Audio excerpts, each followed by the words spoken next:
Hey, what's going on, guys? This is Marrin. And I'm Tunisia. And we're with Divine Design Fitness, and we're going to cover some great tips for you today. What are we talking about? Today, we are talking about finding joy in working out.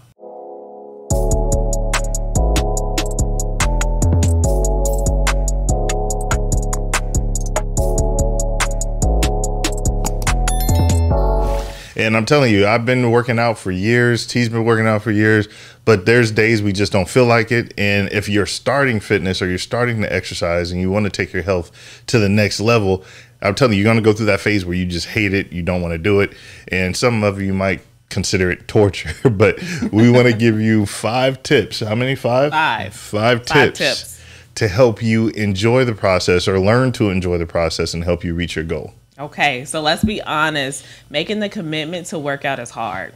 Trust me, we know it is hard. But first, you have to discover your why.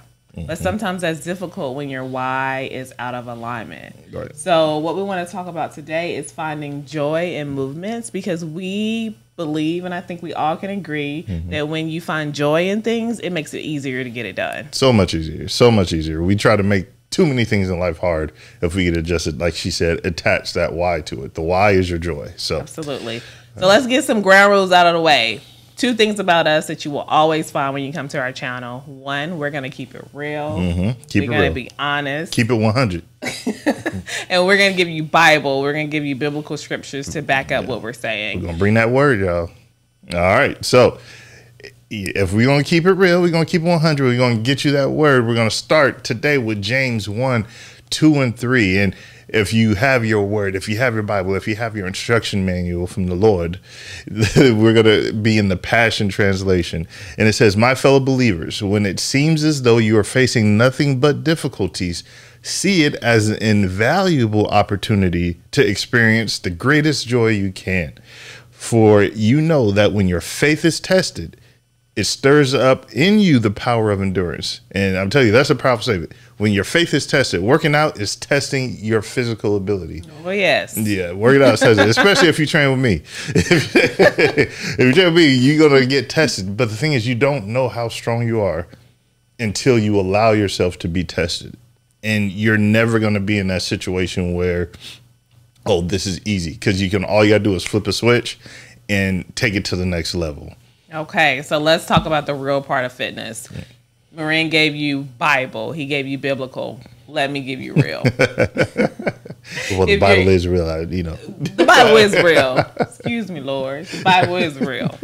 But let me tell you about the real emotions and the feelings behind working out. If you're anything like me, I was all about quick fixes. Tons of gym memberships that went unused. Workout clothes that became lounge clothes, airing clothes, grocery stores, hanging on the ironing board, wherever, hanging on my Peloton bike, all the things that we do with the workout clothes, the groceries that we never intended to eat. What do you mean by the groceries you never intended to eat? So when I say groceries that we never intended to eat, I mean like the tofu. Oh, no, she might have bought that. I didn't buy tofu. Or the cauliflower rice. That I'm like, oh, I'm about to do good. I'm going to stir fry this. And then it's just sit in the dry freezer, the deep freezer. All the things we buy because we saw some quick fix thing that we know we were not able to maintain it. So we want to redefine how we think about fitness. We want to change the way we view fitness, and we don't want it to be a painful experience. We want it to bring you joy. And I'll be real with you. Like, we've probably been working out. We've been working out together ever since we've been married, and we've been working out even before that. And I've had those ups and downs. The only thing that kept me consistent, whether it was the nutritional side, the workout side, was the reason. Absolutely. It was the reason. So that's what we're going to cover today. And we're going to cover a few things, but we really want you in everything we talk about to remember that why. If you don't know what it is, start to jot down ideas. Why? Is it your wife? Is it your husband? Is it your kids? Is it your physical health? Is it you want to get off medication? What is that why? And always align that why with God. What is God's purpose in your life? Absolutely. So we're going to give you 5 tips that have helped us find joy in movement and in working out. So I'm going to talk about the first one. The first one is start by finding joyful movements. What is a joyful movement? Are we talking church, like praising? We are talking about, so for me, this is about redefining what we talked about earlier, what we consider fitness and working out. Okay, so a joyful movement isn't necessarily a squat. It can be a squat if you want it to be a squat. But when you're starting out, joyful movements is probably not going to be a squat. So what I found is I took it back to my childhood. What are some of those activities that we did as children that we found joy in? Me and Marrin talked about this, and we kind of went back and forth. What he felt was joyful movements, I didn't really think it was joyful movements. Right. I was like, that sounds like pain. So for me, I thought about roller skating, which is something that roller skating. You said roller blading. It's different. Roller skating, double dutching, jump rope, swimming, dodgeball, all those things. You think they're nothing, but they're ways to get your heart rate up, for you to burn calories, for you to move around. Marrin, tell us a little bit about some of your childhood joyful movements. Well, one, I'm going to tell you, it wasn't swimming. I got some stories. I was afraid of water, especially deep water growing up. Still is afraid of water. Not as much, but yeah. If I can't stand it, I'm like, I don't know. I was not double dutching. I'm sorry. I didn't have the rhythm. Not the double dutch. Mine was basketball. Getting out there playing basketball, watching basketball, and then going out and try to emulate the greats like Michael Jordan and stuff like that. The biggest one for me was street racing, that challenge, like, oh, what, you think you faster than me? All right, let's do it. Let's go. And the grace and the blessing of youth was being able to go out there and not even warm up and just go run full speed and not get hurt. So thank you, Lord, for that. And then the other thing is those self-challenges. And I know some of you might relate to this, some of you might not, but if you like lived in a 2-story house or had stairs, you want to see how many stairs can I jump at one time. Just crazy stuff. Like I said, rollerblading, street hockey, that kind of stuff. I liked more competitive movements, more I like the aggressiveness of certain sports. In basketball, I like to get down there and just kind of bang and move my weight around. So yeah, but that was me. So why? Let's talk about why, because we want to give you the why. Why is it important to find joy in movement and in childhood activities? So the reason why we're telling you to think back on your childhood activities is this is a way for you to just say, hey, if I'm new to fitness, if I'm just starting out, let me try things that I enjoy. Right. The last thing you want to do is start anything or any fitness program doing something that you absolutely hate. Right. So we want to baby step this thing, and we want to start off with things that we really enjoy so that we can just get used to moving again. So it could be like if you want to go for a walk at your local park, or if you have a dog, you want to take your dog for a walk and say, we're going to walk for 2 miles. Literally, it could be anything. If you go to the mall and you like shopping and you find joy in shopping, all right, I got to walk 10,000 steps before I buy something in this mall or something. I mean, that might be a little bit much, but earn something. If you want to make it competitive, put yourself in a competitive situation and say, okay, I get to eat this or I get to buy this if I do this. But just general joy. I mean, playing around with your kids or your grandkids, playing dodgeball, that'd be probably fun. Playing with a 4 or 5-year-old, you get out there and then you got to let them hit you so they build their confidence. Absolutely. And then you not have to try to take it out on them and throw the ball as hard over. I'm not an uncle, guys. I'm not an uncle. But what would you do now that you think would give you joy in working out? Skating. I feel like that is just coming back. Yeah.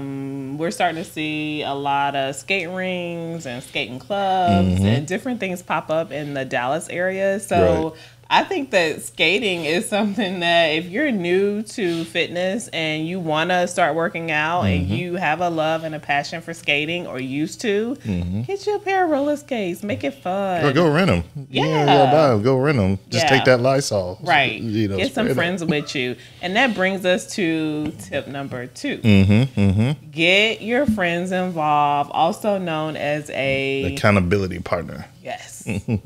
so important. And somebody's going to keep it real with you. Oh yeah. Yeah. My friends, my husband. You notice he separated friends and husbands. I'm not her friend. Sometimes he's not my friend, y'all, when he's training me. But never. He holds me accountable. And that is the goal about bringing your friends, your support system in the equation, is that you have people to hold you accountable. Right. What I find the most valuable for my support system and my friends is that they tell me, no, T, we got to work out today. Or when I'm in the middle of a workout and I feel like I can't do another squat, I can't do another push-up, I give her that look. He gives me that look.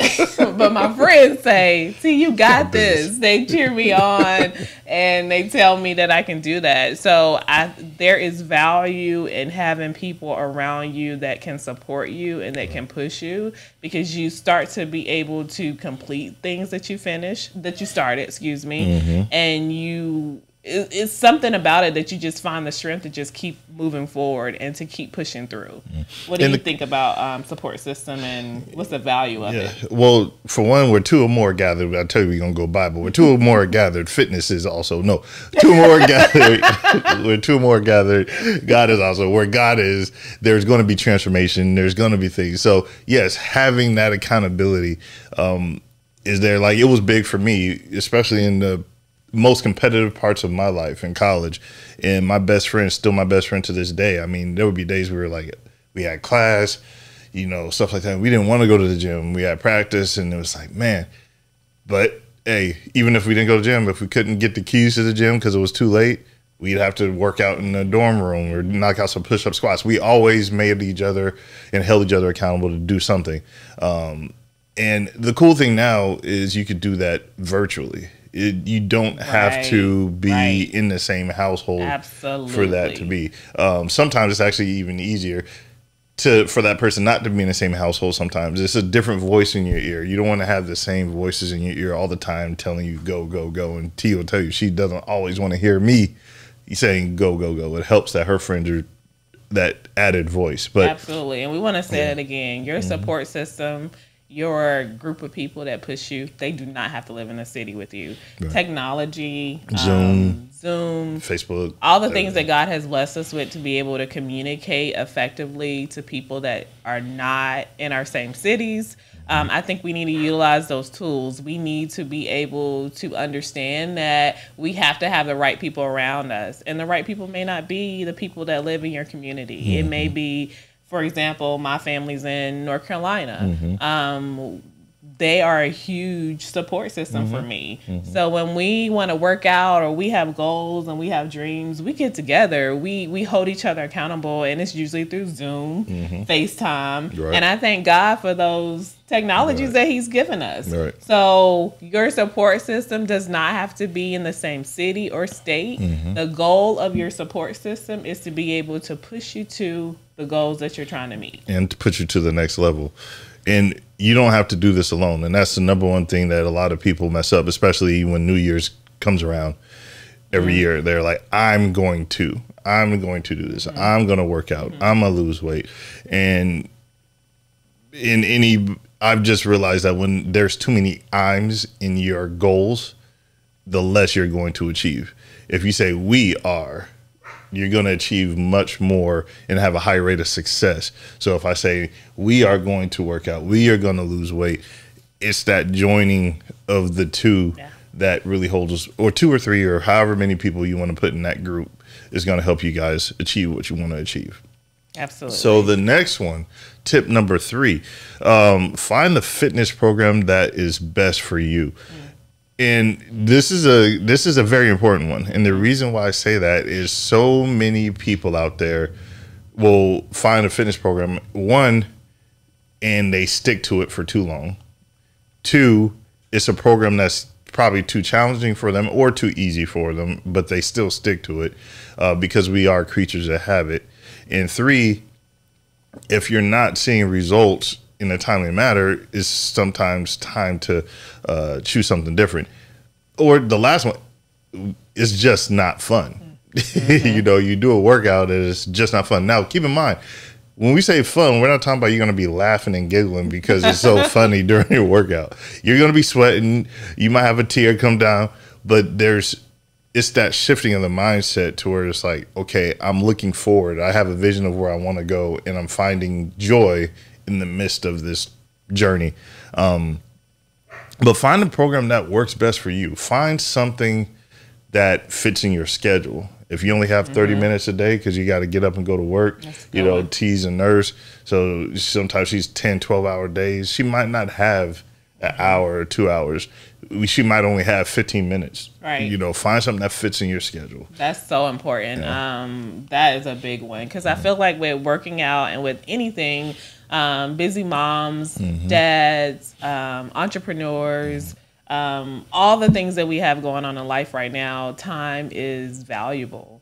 And we don't want to spend an hour. Well, I don't want to spend an hour in the gym. Right. So finding a program that's going to give me results, but also make the most use of my time is so valuable to me. Right. And I've found that some of the best workouts for me is the 20, 30-minute workouts, the ones where I am burning a lot of calories. I'm burning them fast. Excuse me, God. Y'all hear a dog barking in the we all keep saying, he's saying we're 2 or more gathered. Well, it should be 3. Let me come down there. Well, sorry if you hear a dog barking in the background. Dallas. Y'all get a chance to meet Dallas another day, but yeah. So I just find that when I find a workout program that's going to give you the most, I don't know. The bang for your buck, emotionally and physically. Absolutely. Emotionally and physically. And a lot of people think, oh, working out is just long periods of time. No. The best workouts. Yeah, I ain't got time for that. I got the stuff to move on to. I'm working out so I can enjoy life. I'm not working out to take up my life. So, yeah, just make sure you find something that you enjoy. And then that might change as your level of fitness increases. Like, when we did boot camps at church, and, shout out to where we worship, but they allowed us to do boot camps. And there was people in there when they started off, man, they were struggling. And again, it was a lot of people, 80, 90, 100 people that were accountability partners. This is prior when we could all gather like that, but everybody was coming together. Everybody was holding each other. And then they found ways to make it fun. Like, hey girl, you gonna do that? I'm gonna do it with you. Let's go. They found ways to make it fun. Even though we were the ones making the workout, they found ways to make it fun. So just do what it takes to make it fun. If it's not having fun, you're not gonna stick with it. If you're not gonna stick with it, you're not gonna get results. Tip number 4. So this is a big one. Give yourself grace. Please give yourself grace. Be kind to yourself. Be kind to yourself. Be kind to yourself. Be kind to yourself. What does that mean?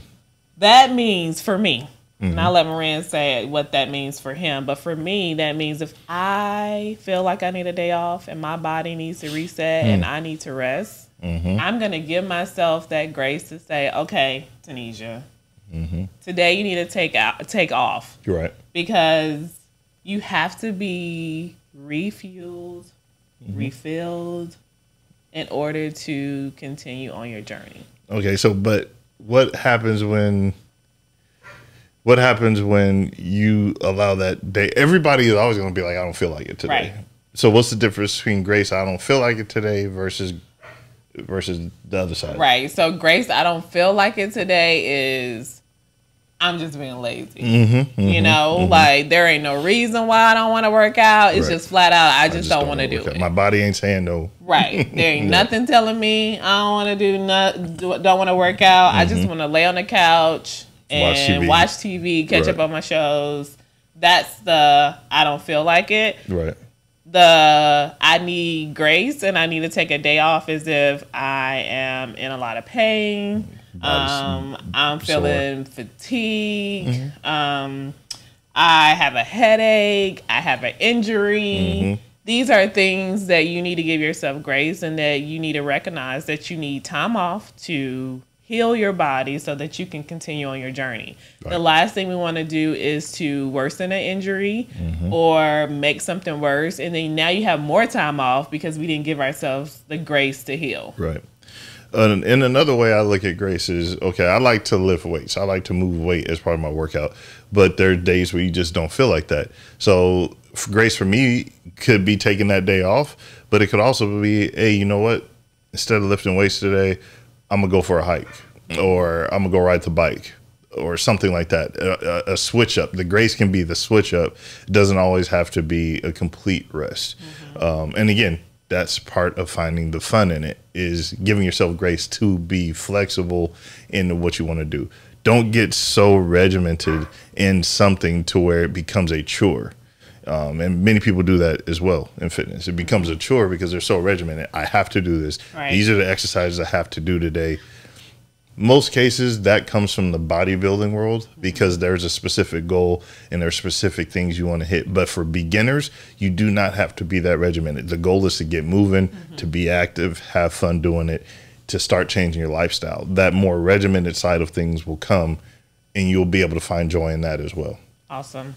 All right, guys. And that brings us to our last tip, tip number 5. Focus on how you feel. So, and that's big. And that's where we're talking about the difference of being able to know the difference of laziness and tiredness. Honestly, if you're like, you know what, I just cannot do it, don't do it that day. If you feel emotionally tired, if it could be stuff outside of work, if you had an emotionally taxing week or physically taxing week, if you have a job where you're working in construction or something like that, sometimes you just need to say, you know what, not today. Or if I am going to work out today, I'm just do a 20-minute or a 10-minute just to get my heart rate up, get moving. But focus on how you feel. Now, if you feel great, push yourself a little bit more. That's the one thing we didn't say. I want to talk about that angle of it. So focus on how you feel. Recall how you felt after you did that workout on Monday, Tuesday, Wednesday, whenever your days are. And when you feel like you don't want to do it, remember how well you felt. Remember how much you were able to accomplish after you worked out. Right. Remember how well you slept. Yes. Because Lord knows we want to sleep well. So focus on how you feel. And so for me, when I think about tip number 5, to focus on how you feel, it's the good part of it. That's your motivation. If you can just recall and remember how well you felt, to kind of propel you into the next day. Or even if it was like I said, if you had a stressful week and you worked out and you were able to relieve that stress, God gave us the ability to exercise, because I'm telling you, the body releases stress and the hormones that help you combat stress. And then you have that euphoric feeling afterwards. Now, yes, your muscles might be tired, but you feel like you accomplished something. And your body just naturally starts to feel happy. You start to smile more, you start to laugh more. And then you get addicted to that feeling. So you want to do it day after day so you can get that feeling and those endorphins. So, all right. So let's recap. We'll give you those 5 tips. 5 tips. The first one was start by finding joyful movements. Right. We are redefining what we consider working out. Right. Second one, get your friends involved. You do not have to do this alone. Number 3, find a fitness program that works for you. And then number 4, my favorite one, is give yourself grace. Understand that, you know what, every day is not going to be perfect. Give yourself grace for those mess ups, but then hop back on the horse and keep going. And my favorite, number 5, is focus on how you feel. All right, y'all. So, hey, we're glad you spent this time with us. If you want more information, you can reach out to us or look up divinedesignfit.com. And then there we have a fun and free workout that you guys can do right in the comfort of your own home. Again, we're here to help you get started on your fitness journey. That's my passion. That's T's passion, is to really just take dominion of our bodies, the body that God created, because even if you're in shape, you can be in better shape. Even if you want to get in shape, there's a place for you, and fitness is tied to your God-given purpose.